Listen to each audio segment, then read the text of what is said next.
ঘরোয়া পদ্ধতিতে কিভাবে চিকেন প্যাটিস তৈরি করছি সেটাই আপনাদের সাথে শেয়ার করছি।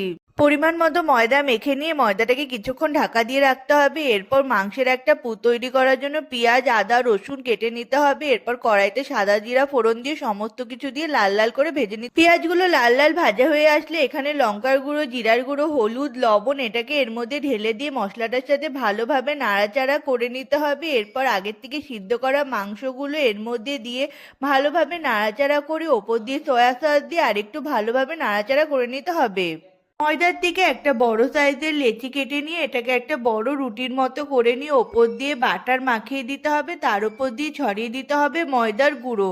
তারপর এটাকে রোল রোল করে ভাঁজ করে আবার একটা ডো বানিয়ে এইভাবে আবার বেলে নিয়ে এটা 3-4 বার করে নিতে হবে।